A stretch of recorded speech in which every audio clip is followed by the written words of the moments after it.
Yeah, so hello. So my name is Espen Sjoberg, and I'm a associate professor at Christiania University College, Campus Bergen, not Oslo. Important to remember that. And I'm here to talk to you about Fragmovies. So I'm the head of the research group on esports we have there called ACE. It's not a coincidence, so that's the shorthand for it. And we do all sorts of things with esports and art and psychology and everything in between. It's a bit of a weird mix, but that's because we're an interdisciplinary group. So sometimes we have meetings where we talk about medieval art, and other times we have meetings where we talk about the current state of esports. As you can see, they're totally related topics.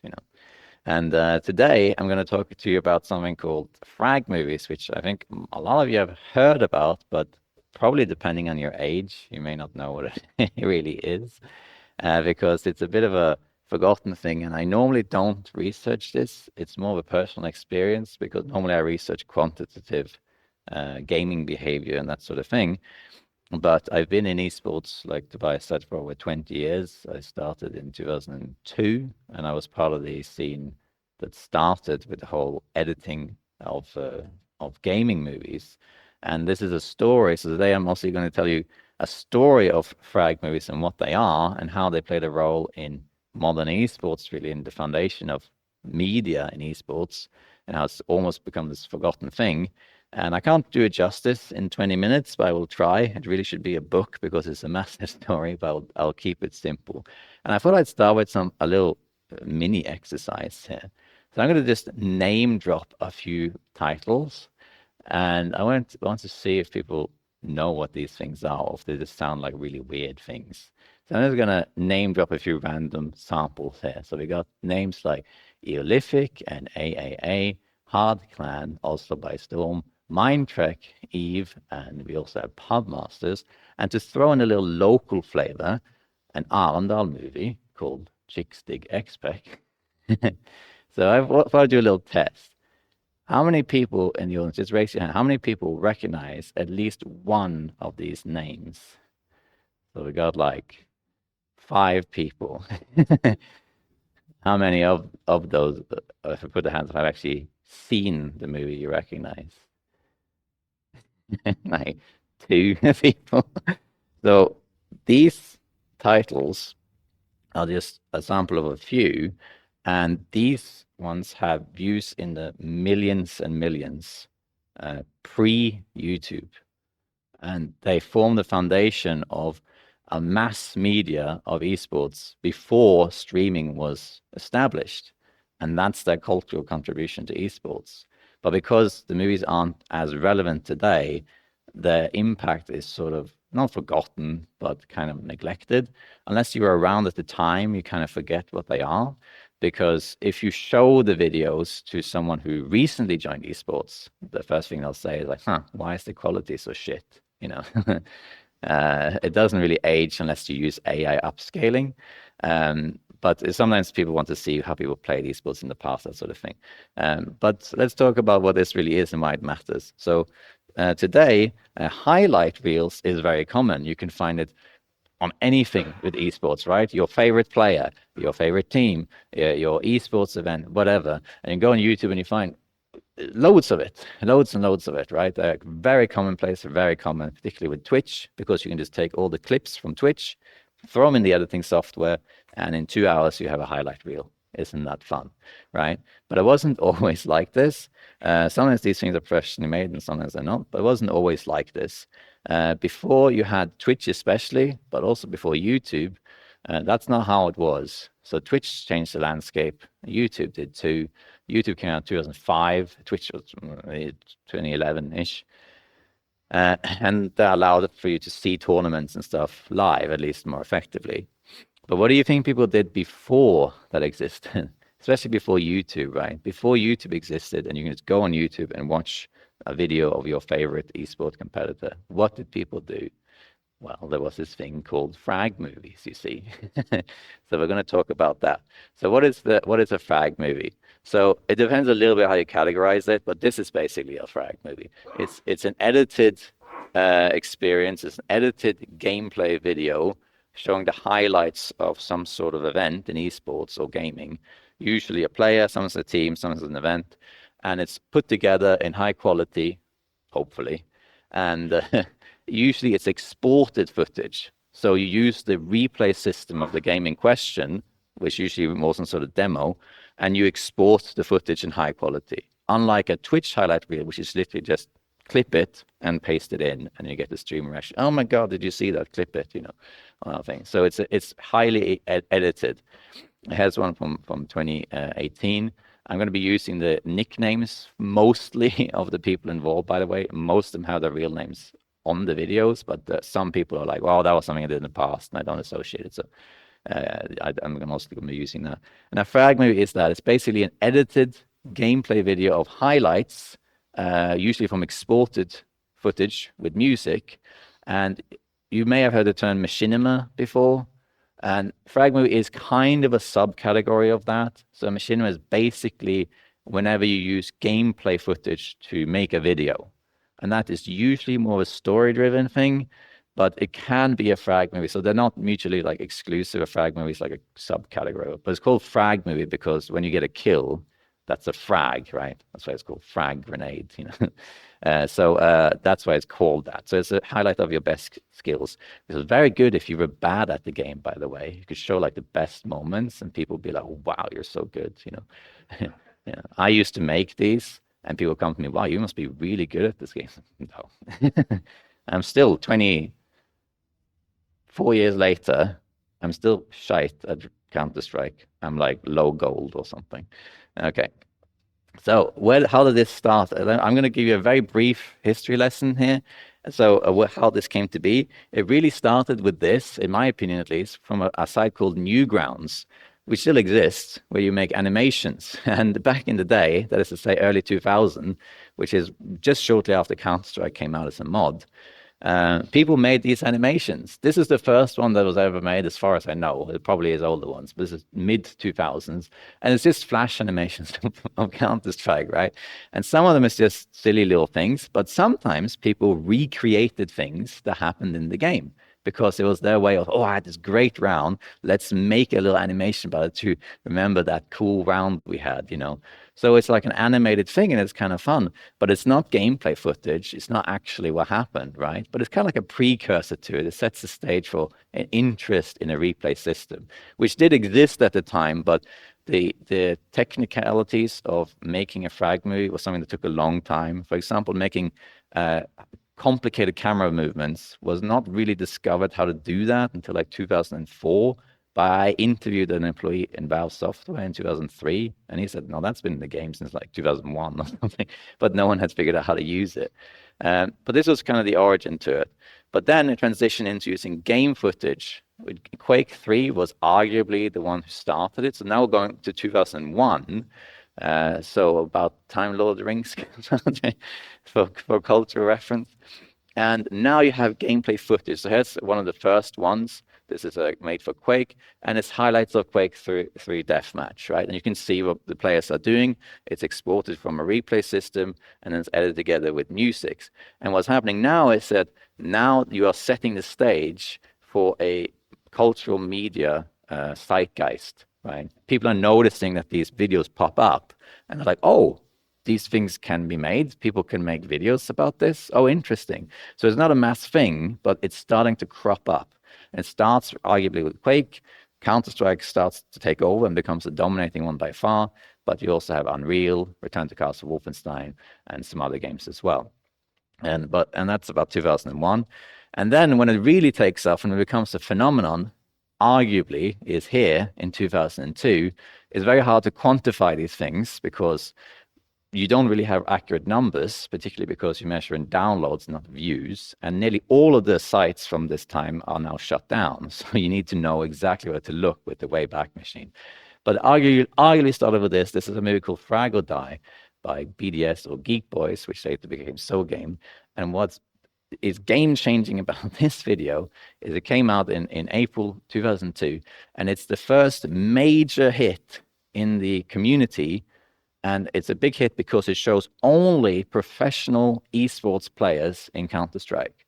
And you get to see how they play and their best moments. And you have no reason to think that they don't have more good moments, unlike a noob who makes a Fragmovie, right? So you got to see all these big names, like, oh wow, this guy is really good and this and that. And it set the stage for people wanting more, right? Now you have this movie that people can download and you can view it and you get the highlights of all these professional esports athletes and people want more. It's entertainment. You get to see the highlights. You got good music, in this case, Iron Maiden and that sort of thing. It's like, yeah, let's rock, and shoot those bullets. And people found it really interesting. And what they wanted was more of it. But very few people knew how to do it, and it was still at an amateur stage. And this is really what sets the stage for Fragmovies. According to their own website, this got 400,000 downloads in 1 month. I can't verify that. These numbers are very hard to prove. And it's important to remember that at the time, success was measured in downloads, not in views, because there was no streaming service where you could view these things. So instead, you had to provide bandwidth to download the video. And it could be that a person downloaded the video, watched it 10 times, and that counts as one download, right? But it could have been 10 views. So there was a survey in 2006 of one video where they looked at only verifiable sources and had 300,000 verifiable downloads. But that excludes downloads that were unverified, sites that had gone down, people who shared the file with other people who watched it 20 times. I had someone say they showed one of my videos in the canteen video at their office.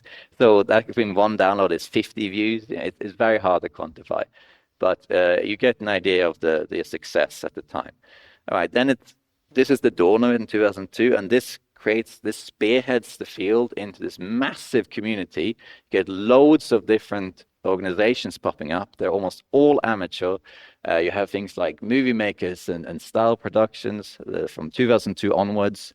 I have actually worked for all of those except Shaolin, I think. There are a load of sites that not necessarily produce Fragmovies, but they have awards for them and they have promotion for them and articles about them, like So Game Frag, like Got Frag, planned videos again. I think all of those are shut down now. So this is a historical thing now. So it becomes this huge thing where everyone in the scene, especially in Counter-Strike, they're all looking forward to the next Frag movie. So maybe once a month or so, twice a month, a movie would come out. Because these things took a long time to make. Very few people knew how to do it. It took a lot of work to get the replay, export the footage, edit it, export the video, upload it somewhere, find the bandwidth, then download it. They had all these hoops. Well, today it's just like download clips, put in, render, okay, it's done. So it started this huge thing, and I can't understate how big this was with millions of downloads, and it really became a hub of esports entertainment. And that's where all these hits come in that I mentioned in the beginning. There's loads and loads of them. I only mentioned a few, but there's many, many more. Specifically 2002, 2003, but also several others later. And these were downloaded millions of times, and although it's hard to say exactly how many. They're all made by amateurs, and none of these are professionals. Some of them are professionals now. They work in esports as professional editors, but they weren't at the time. There was no monetization. Very few people took commission because esports was too young. So if you said, oh, I'm going to spend 2 months making this video and I want, 2,000 euros for it, people would say, yeah, no, we'll find someone who does it for free. I only took one commission myself, and that was I accepted a steel pad, mouse pad as payment for 2 months of work. I still have it in the basement somewhere. But yeah. So then you had all these different hits, and especially the ones showing professional esports athletes were very popular because it was the main way people could engage with a team in an event or a player that they really liked. So that's and then you got these blockbuster hits as a result. And it's really important to point out that this was really at the time in 2002, 3, and 4, and especially before Twitch, it was the main way people really engaged with esports media and tournaments and that sort of thing. You could watch tournaments. Let's say a Counter-Strike tournament was going on. So this is CPL Winter and a frag movie about that, which is a very professionally made one. I think the person who made that is now in Do Not Peak Entertainment, I think. In any case, it was very hard to view a tournament You can, of course, follow the performance on sites that would say, these people are playing, here's the results, here's the winners, and all that stuff. So the information was there. If you want to see the tournament, though, it was possible. I don't know if there's any OGs here who remember how to do that. Oh, God, that was a pain in the ass, right? So if you want to watch a Counter-Strike one, you had to have the IP address of the observer. You had to go on the console, type that in, and you effectively loaded the game. So you had to sit on your computer to watch it. If there were casters, which wasn't common, but if there were casters, you had a separate IP address for Winamp, which you then played at the same time, and then you had usually a 5-second delay. So if someone got a headshot, and a few seconds, oh wow, a headshot! You know, so it was a clunky experience, but it did work. Alternatively, you could download the replay and just watch it in your own time later if you really wanted to do that. So it's very different from today. So therefore, the Fragmovies were a huge thing. It was a cultural go-to where people would look forward to it, especially when it was esports related and not just highlight of some guy. Because then they could see they could follow the favorites. They could see how the team was doing. They could see the great plays. They could see how the tournament progressed, you know. And that was basically what it was. It was a way for people to familiarize themselves, and it really contributed to spearheading esports into the mass media scene as well, because at the time this was esports mass media, and this was eventually also sent on TV. Many of these Fragmovies were shown on TV in Norway, in Germany, Korea, China, office canteens. Germany had this thing, I never seen it myself, but it had something called Giga TV, which showed a lot of these videos. Supposedly a lot of mine, but I never got a chance to see it myself. So, it sort of moved into mass media from that. So this contribution was very big. And then it changed, really. It started going downhill, kind of. It depends what we mean by downhill, around 2005-ish. And some of that has to do with things that are possibly negatively impactful for Fragmovies, but it's positively impactful for esports as a whole. And one of them is YouTube. Gosh, you remember this? Wow, that's old YouTube, isn't it? So the problem with YouTube when it was launched was, first, it was a good thing because it allowed you to stream videos, which was great. Now you can actually just click on it and watch it. You don't have to download it and all that stuff. Great. That didn't really exist before. Well, it did exist, but it was not great. And now you could just watch it.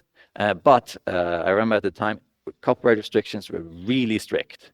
And the problem with Fragmovies is they all use copyrighted music. Because who cares? People are going to download it anyway. I'm going to download MP3s at the time. So you used Iron Maiden and Linkin Park and Nightwish and that sort of music in your videos, and they will be downloaded, and no one really thought about it. But then when you put on YouTube, immediately, oh, you have copyrighted music, content blocked. So that meant that on what became the media giant YouTube, there wasn't really a place for Fragmovies. They didn't really belong there. And as a result, they kind of phased out a little bit. Okay. And then it started going a little bit downhill because, well, YouTube didn't really allow it to be on there. And also by 2005-ish or so, people had started figuring out how to make these things. In 2002 and 2003, very few people knew how to do it, but then it grew and people got better at it. There were tutorials and guides. You know, I made some and a lot of my colleagues made them. So everyone knew how to do it.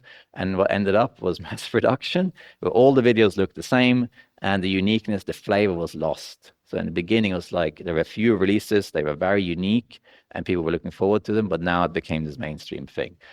Duncan Shields, you probably know, the esports historian, he talks about this many times. And he said even as early 2004, before was a rare occurrence that a Fragmovie came out. Now it's like every day and they all look the same.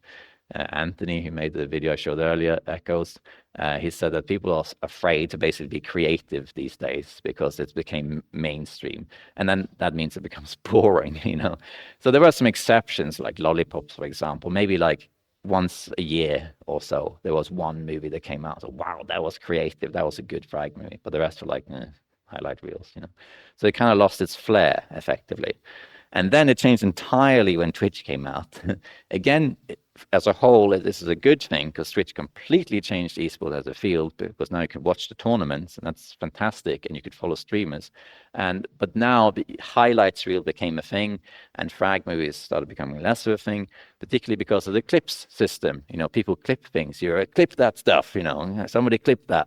And then you just take the best clips of whatever happened in your stream, take them out, put them in the editing program, and you can make a best of video in like a day, right? Well, a Fragmovie could take months to make, especially with those crappy computers back then, you know. So that meant that there was a transition into even more mass media where you had all of these highlights videos coming out of the woodworks, and Fragmovies again didn't really have a place, at least in a modern sense of it. So Twitch changed all of that.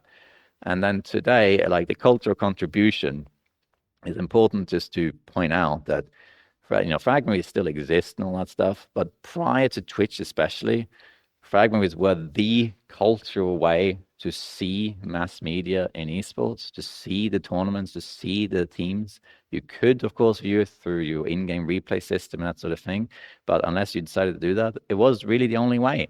You had to download these Fragmovies. You couldn't stream them. That didn't exist.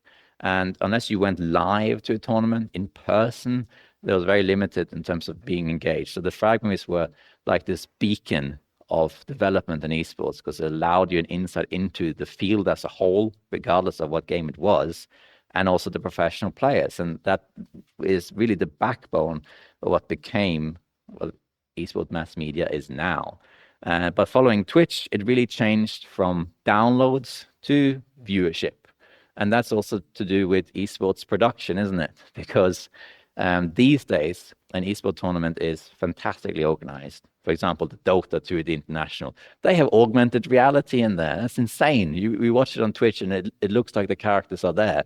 It's insanely cool to watch. In fact, it's so cool that if I miss the tournament, I'd rather go back and watch the VOD of the broadcast than a highlight reel of it.